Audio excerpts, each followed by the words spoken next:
E eu vim hoje tratar de um ponto delicado e muito especial do livro Céu e o Inferno, o Código Penal da Vida Futura. Mas eu queria tratar desse tema numa abordagem muito diferente. Nós aprendemos na doutrina espírita que os seres são criados simples e ignorantes. E gastam um tempo incomensurável até poderem tomar posse do seu livre-arbítrio limitado, claro, porque o arbítrio absoluto é do Criador. Mas quando tomam posse desse livre-arbítrio limitado, passam a escolher seu próprio caminho, sua maneira de ser, sua maneira de se relacionar, de estar no mundo.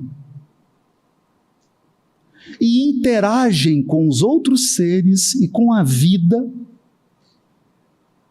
a partir das consequências que a sabedoria divina coloca em todos os caminhos. Escolher não é a parte mais difícil e nem é a parte mais lenta. Muitas vezes escolhemos precipitadamente e de uma maneira muito equivocada. A maior parte da jornada está em experimentar as consequências da escolha. Esse é o sistema educativo. Esse é o sistema educativo. O que levará o Espírito Emmanuel, no capítulo 132, na questão 132 do livro O Consolador, a dizer que o mal propriamente considerado, o mal na essência, para Deus, não para você. Para Deus é um zero à esquerda.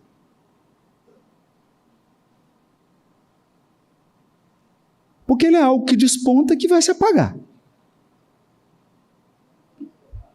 Ele não é algo que coloca em xeque a sabedoria e o poder do Criador ilimitado.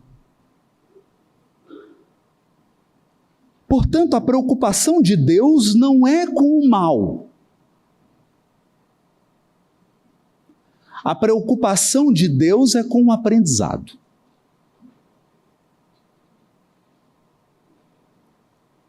E há vários tipos de aprendizado. E aqui nós temos um ponto essencial dessa obra extraordinária.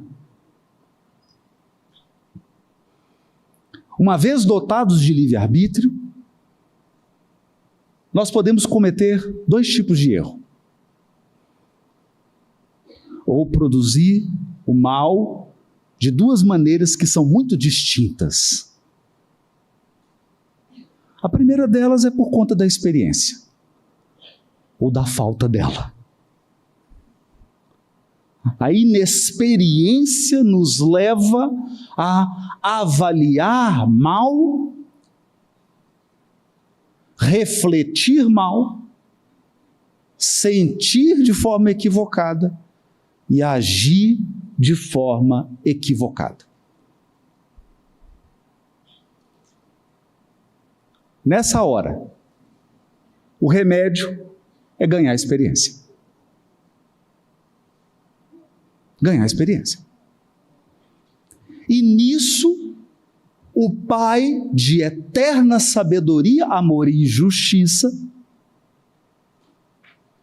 nos oferece infinitos caminhos, infinitas possibilidades de aprendizado. A escalada evolutiva é uma sucessão de oportunidades para o aprendizado.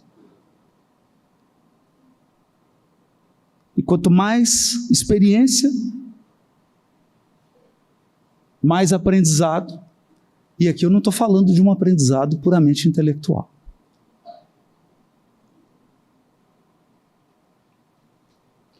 E eu vou dar uma simples ideia disso. Digamos que você embarca no avião, fecha a porta, fecha. Tripulação, portas em automático. E você ouve a voz. Boa tarde. Aqui é o comandante falando. Um pouco tenso, porque aprendi a pilotar no YouTube.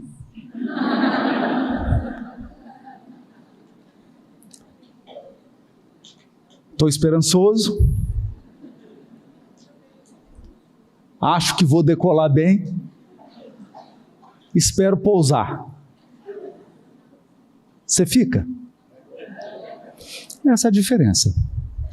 Por isso que em currículo de piloto não tem mestrado, doutorado, não, é hora de voo.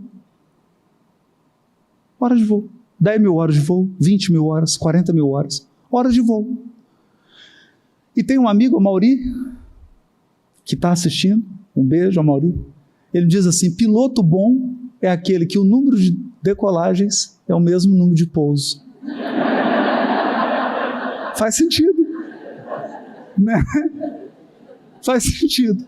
Isso é experiência. Porque experiência é o conhecimento que você dinamiza. Experiência é o conhecimento que você aplica. Experiência é o conhecimento que você transforma em realidade vivida.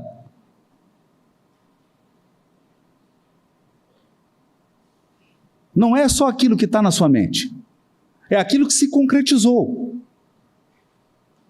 Isso é experiência.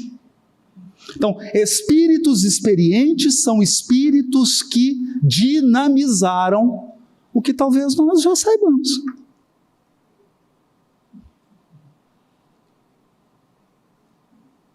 O que nós já sabemos.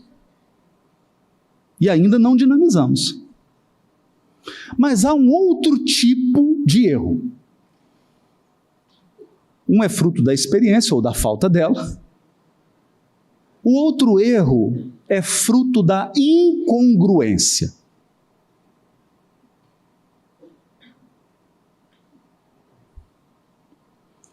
Eu sei, eu até consigo dinamizar, mais ou menos, mas eu não quero.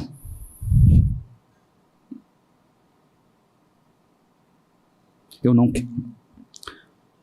Ou para tornar um pouquinho mais complicado, uma parte de mim quer, mas outra não. O que levou o Chico a definir tentação? Tentação é você correr de um cachorro grande que está atrás de você e você corre com a vontade de ser alcançado.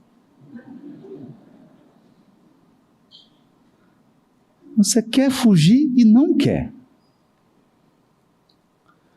O erro fruto da incongruência é um erro mais difícil. Porque não se trata apenas de colocar em prática, dinamizar. Há uma dissonância dentro de mim. Eu quero e não quero. A incongruência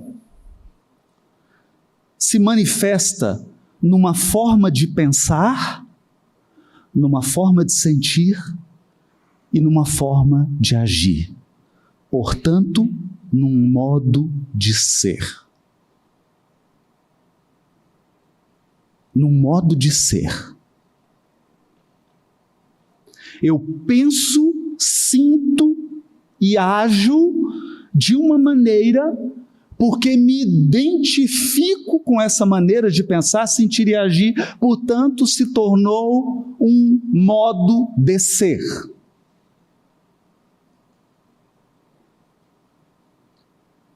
Quando o erro é fruto da incongruência, não basta esclarecer, porque ele já está esclarecido. A pessoa já está esclarecida. Ela já sabe exatamente onde é o ponto. E mais, ela sabe o que deve fazer para não agir daquele jeito. A questão não é essa. A questão é transformar a dissonância interna em consonância. É realmente por inteiro querer. Esse é o ponto.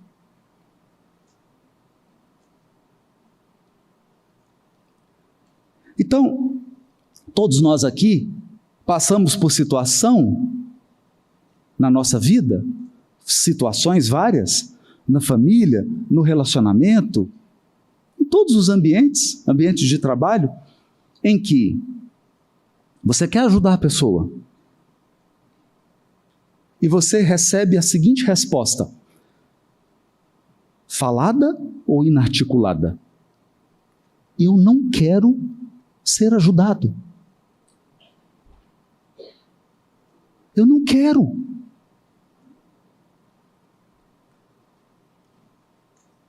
Essa é a minha escolha. E a pessoa se identifica com esse modo de ser. Veja.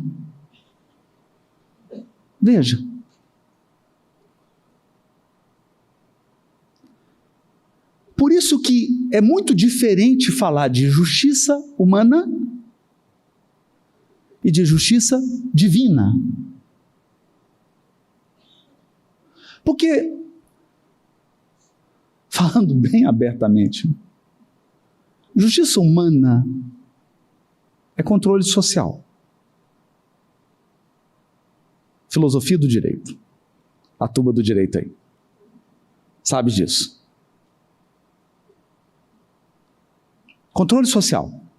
Então é o seguinte: quem está perturbando? Fulano, ciclano, isola. É isso. Porque você acha que a justiça humana, ela age nas consequências do crime? Não. Não.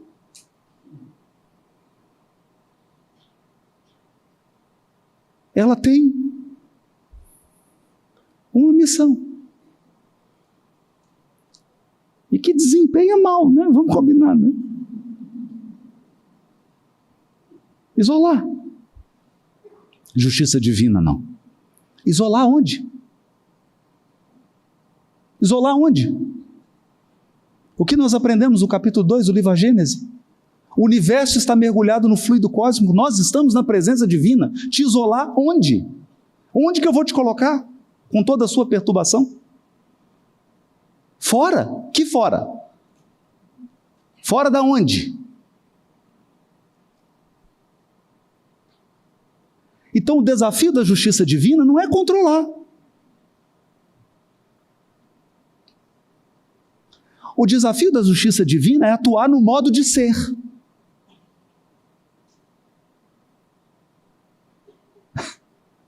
Então, o objetivo é você sair de um patamar, de um modo de ser, subir degraus para um outro modo de ser. E isso implica pensar diferente, sentir diferente e agir de modo diferente.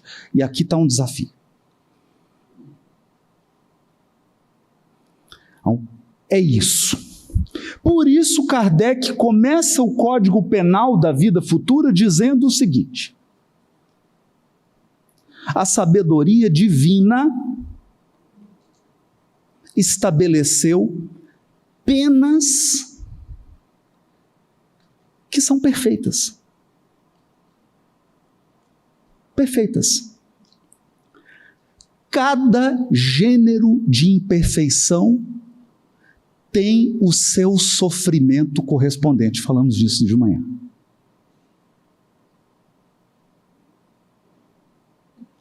Cada gênero de imperfeição carrega um sofrimento típico. É igual tampa e panela. O encaixe é perfeito. Então, se você está achando que Deus está assim, contando, olha, falhou. Dá um jeito de punir esse danado. Não. Não. Porque a imperfeição, agora, detalhe. A imperfeição que você carrega por inexperiência, ou a imperfeição que você carrega por incongruência, te gera um sofrimento.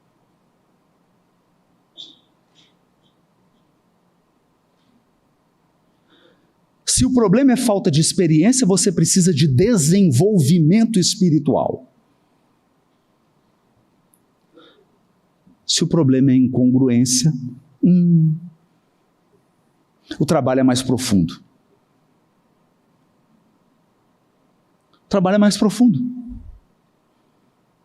O trabalho é no desejo. O trabalho é no anseio. O trabalho é na vontade. O que você quer, o que você deseja, é no seu modo de ser.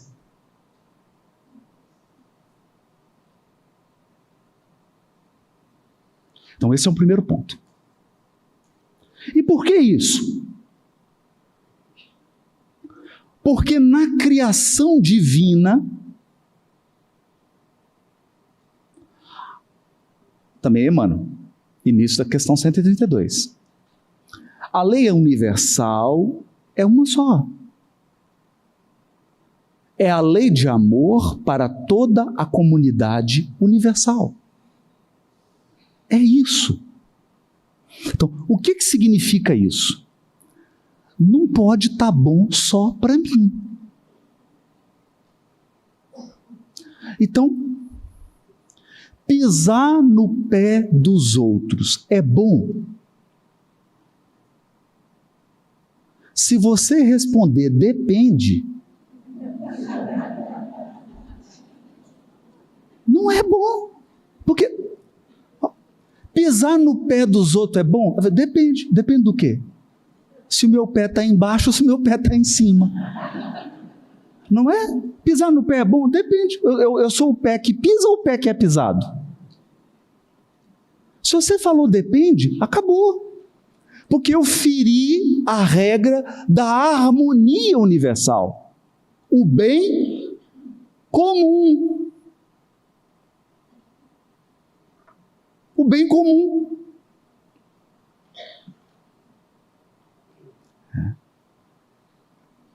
No entanto, eu posso insistir em agir pisando no pé dos outros. Eu posso insistir em sentir que pisar no pé dos outros é uma boa. Afinal de contas, é o pé dos outros. Não é o meu, não é? Lembra daquela cena do Ariano Suassuna? O Alto da Compadecida? Né? O capanga lá do Lampião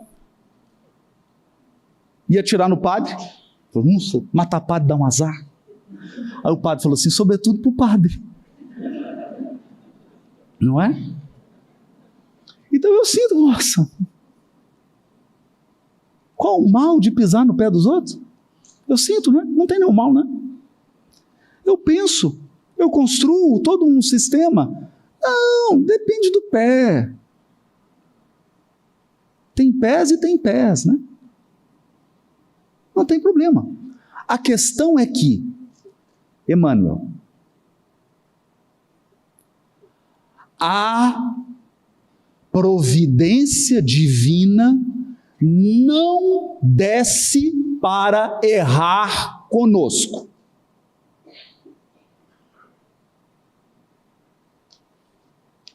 A providência divina não desce para ser sua amiguinha, seu amiguinho, e falar, vamos errar juntos. Seu modo de sentir, seu modo de pensar, seu modo de agir, não muda os parâmetros do Criador.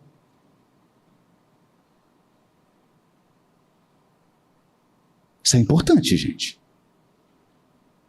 Isso é muito importante. E aqui entra o Código Penal da vida futura, com seus 3 elementos. Para toda falta cometida, falta em que sentido? Do futebol. Do futebol. Né? Carrinho por trás vale? Depende. Eu estou caindo ou estou dando carrinho? Estou caindo, não vale. É uma falta, não é? Não é simples? Está vendo? É simples, né? Dedo no olho, vale? Eu sou o dedo ou sou o olho? Sou o dedo, então vale. Não, eu sou o olho, não vale. Perceberam? Perceberam? Então, para cada falta cometida, há uma tríade. Há uma tríade.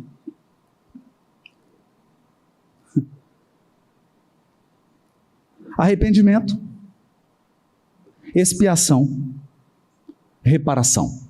Aqui você percebe que a justiça divina é perfeita. Perfeita. Então vamos lá. Primeira palavrinha, que é um terror. Porque se eu falar arrependimento e pedir para você fechar o olho, você vai acessar seus arquivos religiosos dos últimos 1.800 anos. O que está no seu arquivo religioso? Alguém morrendo, está morrendo. O Alberto e o Décio já estão ali, à beira da cama, já preparando o laudo, o atestado de óbito, está prestes a morrer. Vem o padre, não é? Assim, se arrepende? Arrependo? Arrependo. Então seus pecados estão perdoados. Isso está entranhado na gente.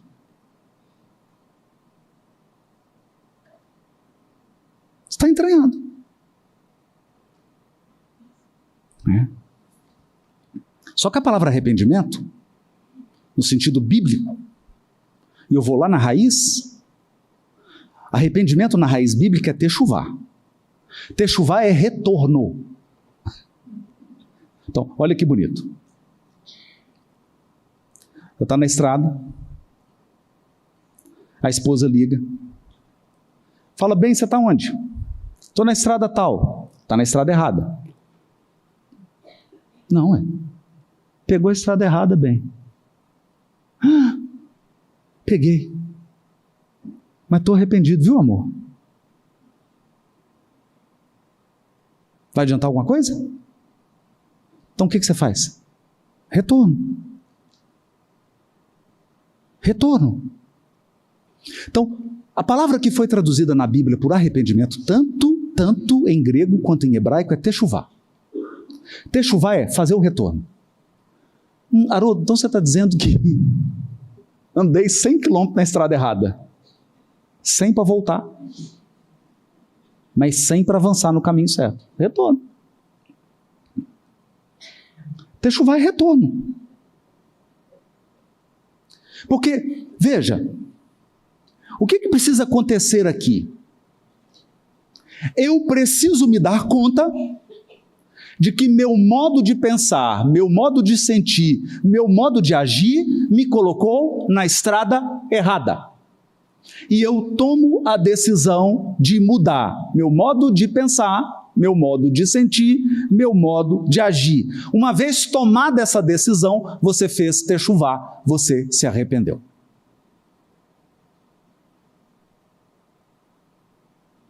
Esse é o ponto. E essa é a experiência. Essa é a experiência.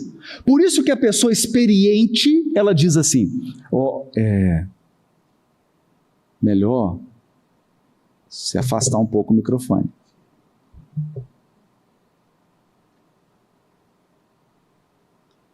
Porque ela tem experiência. Ela tem experiência. Então a gente parte do processo.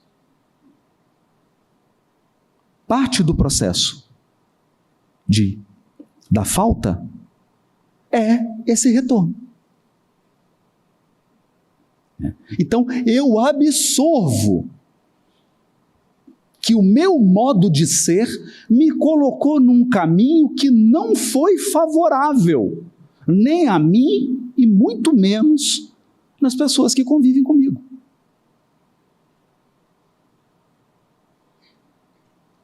Isso é importante.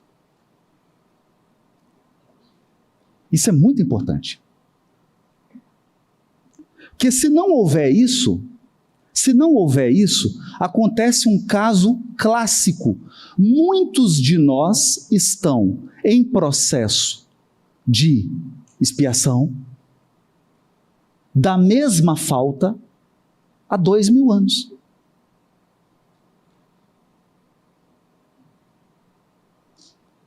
Porque eu estou esperando terminar essa expiação para errar de novo com a mesma pessoa. Então, é interessante porque, e quando a gente analisa a luz das encarnações, você não consegue, está lá no livro Entre a Terra e o Céu, você não consegue mais distinguir quem é algoz, quem é vítima, porque tem um revezamento. Tem um revezamento. Então, assim, você bateu quantas vezes? Bati 57. E você? 58. Então agora é minha vez. Quem que é a vítima, quem que é o algoz? O Bert Hellinger, muito inteligentemente, diz assim, não tem nem vítima nem algoz, tem parceiros de infortúnio.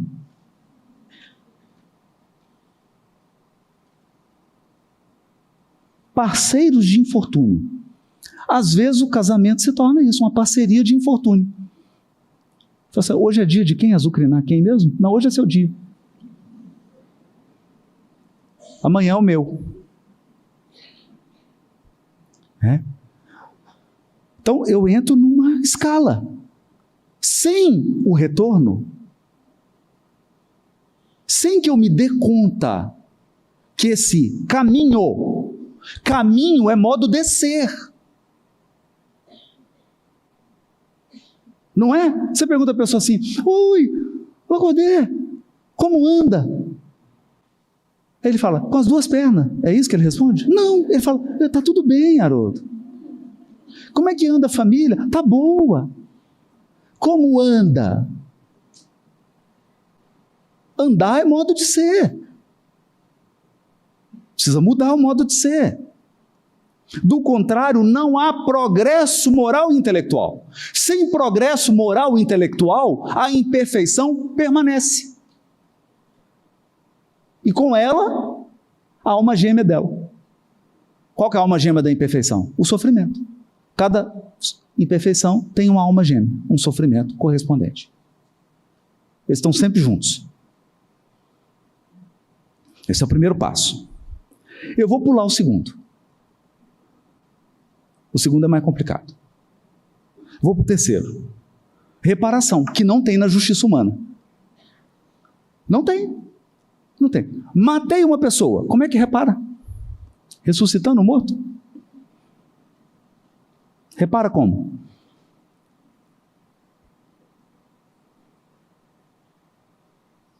Repara. Na justiça divina tem. Agora olha que interessante. Eu vou ler Kardec. Porque como que a gente tem a codificação e tem o me disseram. Tá? Não é? Como é que é a reparação? Ó, me disseram que é o seguinte, eu chutei o Arthur, agora eu vou ter que tomar um chute. Me disseram isso. É isso? É isso? Vamos ver? Kardec A reparação consiste em fazer o bem àqueles a quem se havia feito mal.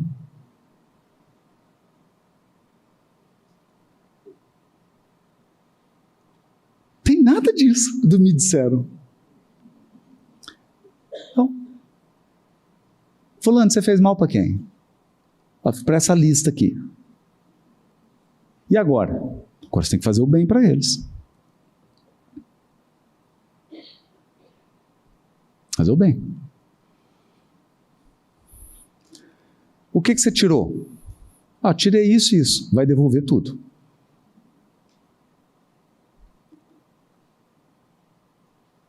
É isso. Eu tenho que reparar.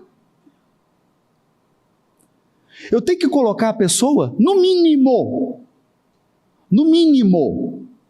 nas mesmas condições em que eu a tirei.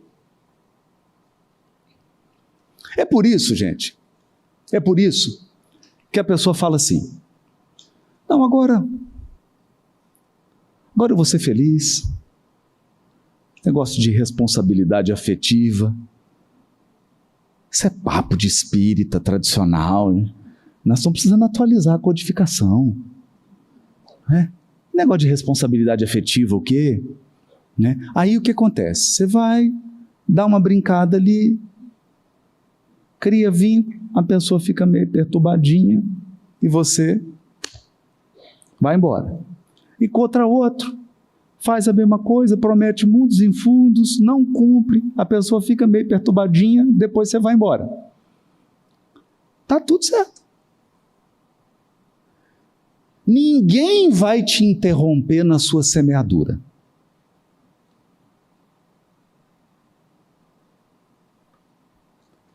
E raramente alguém chora enquanto está semeando.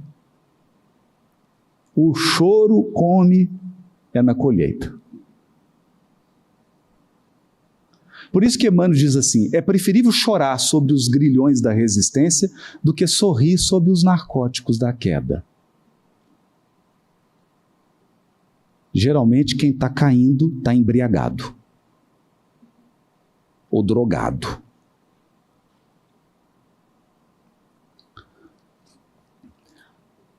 Acaba a vida física, você desencarna e fala assim, gente, vou reencarnar. E agora quero planejar a minha vida afetiva. Oi? Planejar a minha vida afetiva. Como que vai ser? Deixa eu escolher uma pessoa aqui. Não, já está escolhido. Quem é? Fulano, Ciclano e Beltrano. Mas eles estão perturbados.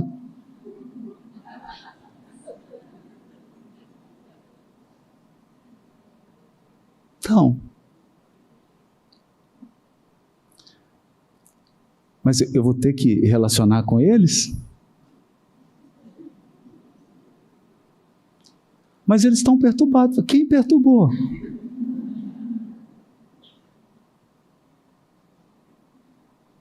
É tua oportunidade de fazer o bem. A quem você outrora fez o mal.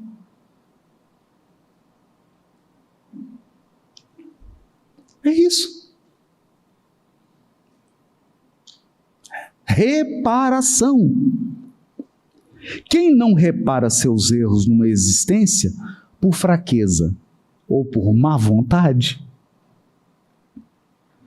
acha-se numa existência posterior em contato com as mesmas pessoas que têm queixa dela. E em condições voluntariamente escolhidas, você que escolhe ainda, hein? De modo a demonstrar-lhes reconhecimento, fazer-lhes tanto bem quanto mal lhes tenha feito. Reparar. Porque o mal tem que ser reparado. Perceberam? Então, olha, gente, isso é importante. Todo o mal que você está vendo é temporário. porque todo mal será reparado. Eu vou repetir. Todo o mal que você está vendo agora é temporário, porque será reparado.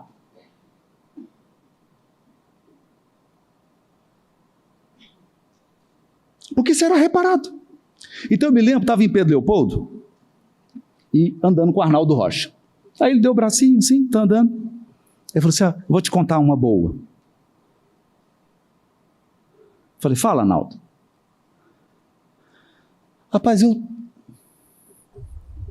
estava trabalhando em Brasília, aconteceu um negócio tão ruim comigo, uma injustiça tão grande. E aí voltei, estava triste e bravo. E fui para o MEI-MEI. Era na época do Instruções Psicofônicas. Estava bravo. E aí o Chico me pegou, igual estou te pegando aqui, de bracinho, de mão dada, começou a andar comigo. E aí eu fui contando tudo para ele. E ele, igual psicólogo, meu filho, ouvindo. É mesmo, Naldinho? Nossa! Não diga! É! Assim. E conversa, ó. Meia hora depois, ele já tinha feito a catarse, já estava mais calmo. O Chico falou assim, ô Naldinho, eu estou tão feliz. Ele falou, com a minha desgraça?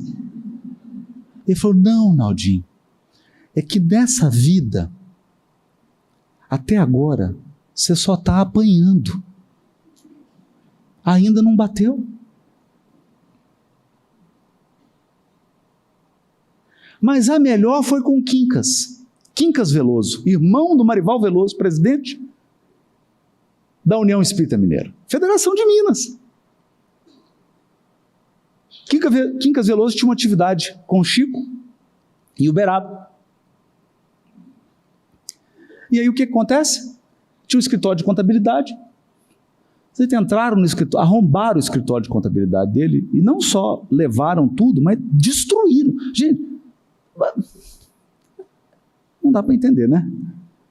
Entraram, quebraram vaso, janela e levaram tudo. Então chega o Quincas para trabalhar, quando ele abre a porta, parece um furacão. À noite era atividade com o Chico. Mas o Quincas chegou, assim, quase que não aguentava andar, né? Uma tristeza, entrou no canto. Depois, passado um tempo, o Chico falou assim, Quincas, o que aconteceu? Ele contou.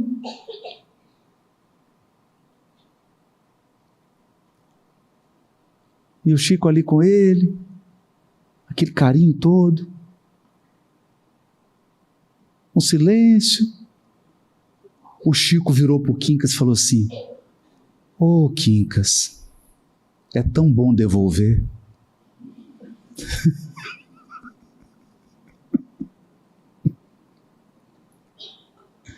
Não é? Olha, se você entender o Espiritismo, é melhor do que tomar dos outros. Tomar é bom. Tomar dos outros é bom. Estimulante, te dá uma sensação de poder, né? Parece que você é da... Nossa, tomei. Devolver é tão bom.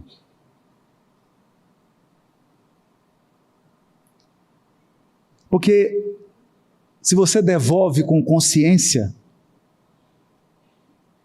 você sente o amparo do Cristo. É bom. Eu não gosto não, mas é bom. Essa é a reparação. Agora vamos para a expiação. Olha a expiação. Como ainda tem expiação? Quando eu chego nessa parte, a pessoa pergunta e fala, Jesus amado, okay, eu já voltei para o caminho certo. Eu já mudei meu modo de ser. Eu já reparei o mal. Ainda tem mais? Tem, expiação. O que é essa danada da expiação? Vamos lá, Kardec?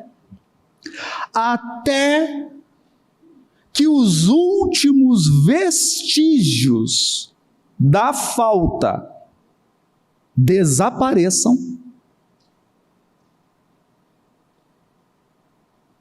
Por que você cometeu a falta mesmo? Por quê? 2 motivos. Falta de experiência, falta de congruência. Isso deixa vestígio. Deixa vestígio onde? No seu modo de pensar, no seu modo de sentir, no seu modo de agir. Portanto, no seu modo de ser. No seu modo de ser.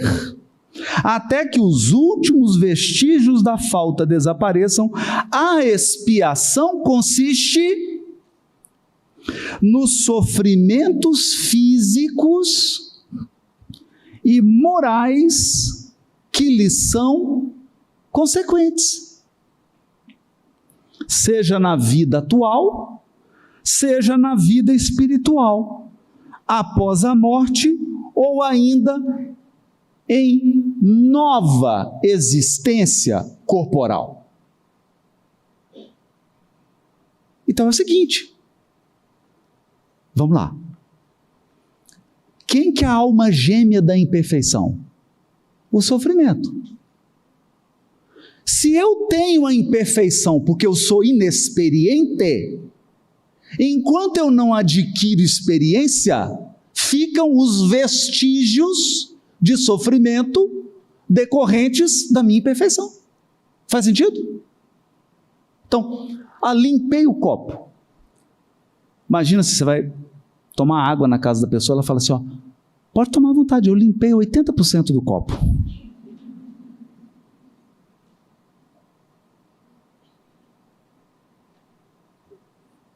O que significa isso? Tem 20% de vestígios.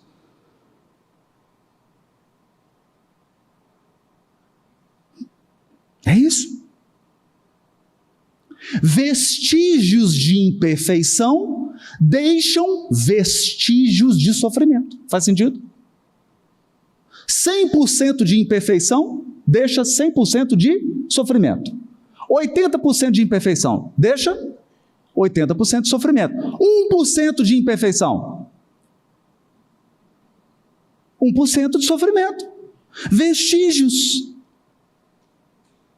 Isso é expiação.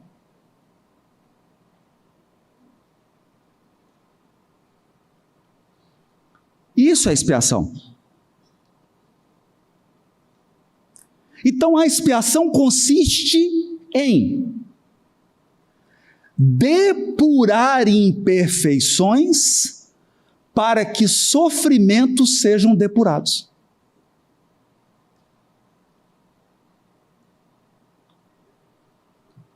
E agora eu vou fazer uma homenagem ao Décio, filósofo. Vou tomar água.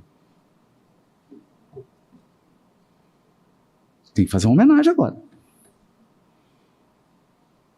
Porque é o seguinte, gente. Enquanto houver em você determinada imperfeição, estará você sujeito aos instrumentos da depuração. Está confuso?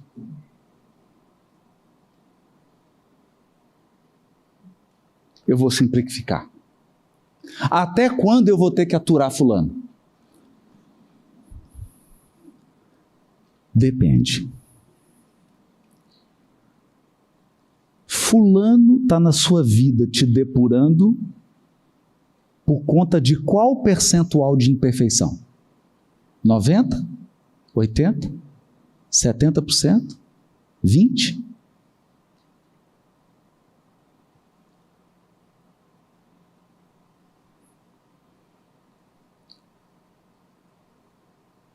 Deixa.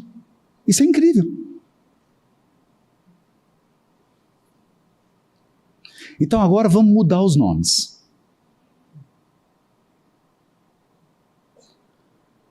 nós vamos chamar todos os abençoados que estão na nossa vida, nos trazendo sofrimento decorrente das nossas imperfeições, de filtros purificadores.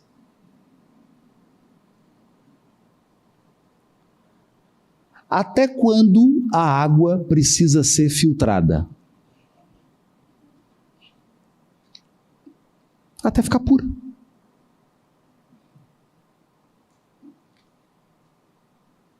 Até ficar pura. Então eu vou te perguntar, por que você, aliás, tem que trazer aqui, né? O Schopenhauer, né? Que fala que o relacionamento entre os seres humanos é relacionamento de porco-espinho. Quanto mais próximos, mais eles se espinham. Então, por que você não está perturbando nesse momento uma entidade, um espírito que é puro? Por quê? Por que ele não está na sua vida para você perturbar ele?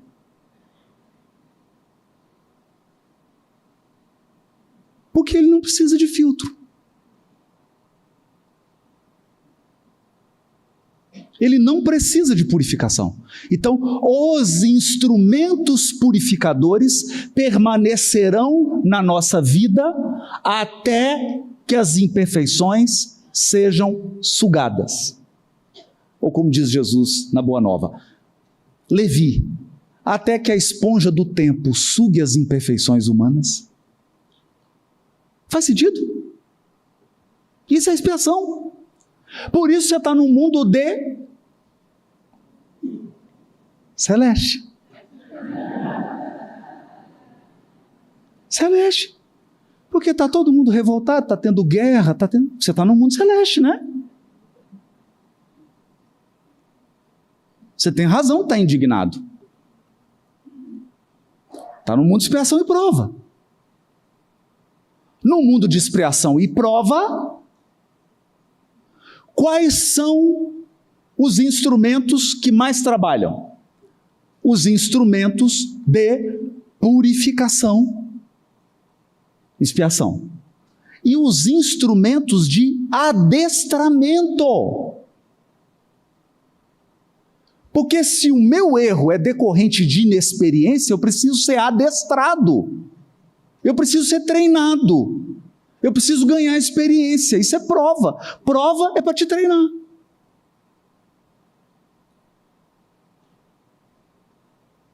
Para te conferir experiência. Expiação é para te depurar. É isso, gente. Isso é expiação. Então esse negócio de você falar assim, ai, eu estava andando, bati o dedinho na cadeira, eu devo ter chutado o dedinho de alguém. Não. Se você fosse um pouquinho mais purificado, você estava prestando atenção, não ia bater dedinho na cadeira.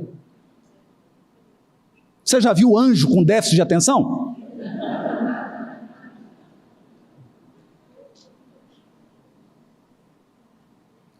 Então, nosso modo de ser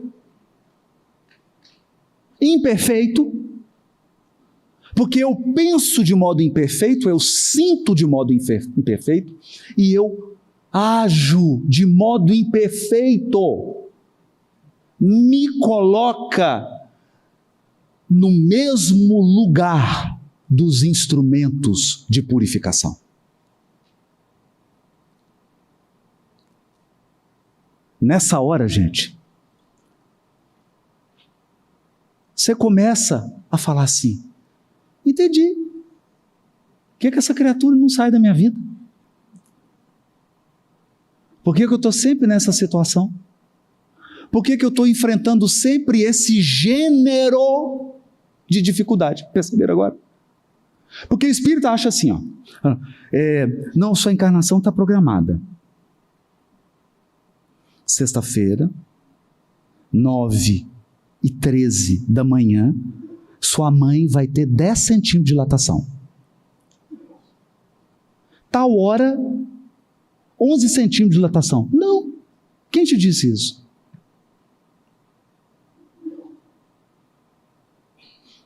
A vida é dinâmica. O que você programa é o gênero. Por que você programa o gênero de expiação e o gênero de prova?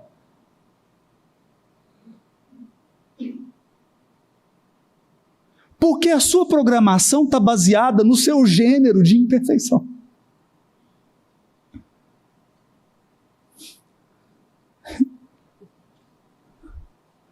É irritantemente simples.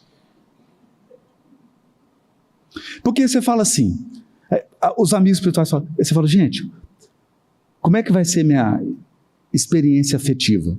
Tu vai encontrar fulano. Fala, nossa.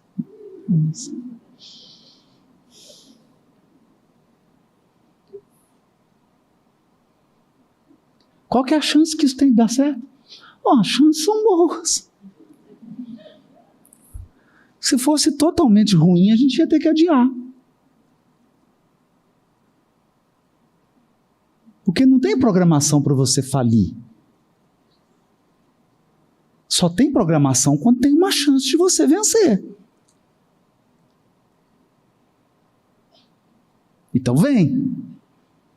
Tá, o gênero. É o gênero. É o gênero. É o gênero. Você veio com fulano. Tem uma história. Qual que é a história? Roubar a palavra do Alberto Almeida. É uma história de encrenca. Você tem 1000 anos de encrenca com essa criatura. E agora vocês vão vir juntos. Qual que é o gênero de expiação? Encrenca. E assim vale para tudo. Então, não estava programado que você ia perder a paciência, ia ter uma briga, ia fazer bobagem. Isso não está programado. Estava programado, era o gênero de expiação.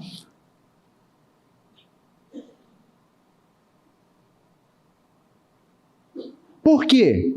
Porque aquele é o filtro que vai sugar as imperfeições. Por isso você está expiando. Haroldo, isso é justo? Então vamos fazer um raciocínio. Eu digo assim, tudo bem. Viram? Expiação acaba. Então, o que não é justo é eu tirar você do filtro purificador e te colocar na relação com um ser que não precisa sofrer a convivência com você.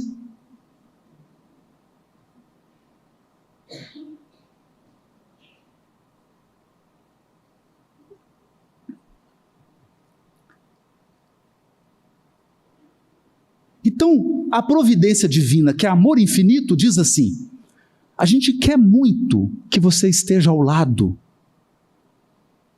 dessa pessoa que tem um grau de afinidade gigantesca com você. Mas para isso a gente precisa te preparar para essa relação. Ah, é? Como é que vai ser o meu preparo? Vem cá que eu vou te apresentar uma pessoa.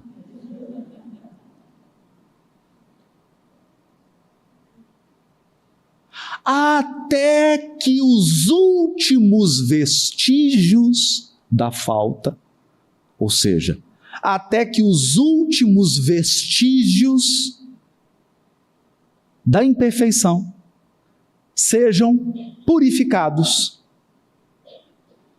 e você não necessite mais daquele gênero de expiação. E aí a vida te libera e o seu anjo guardião ajoelha e reza. Porque o que tem de reincidência e recaída, o momento mais difícil para o espírito é quando ele retoma a liberdade.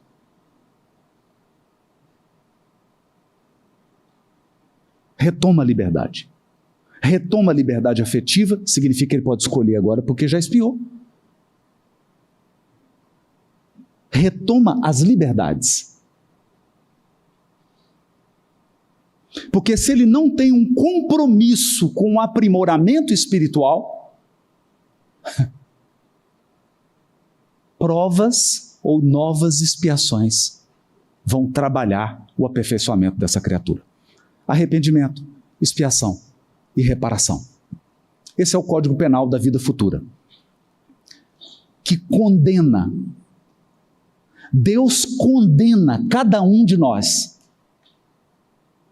Você está condenado a ser um espírito puro, habitante de um mundo celeste, 100% feliz.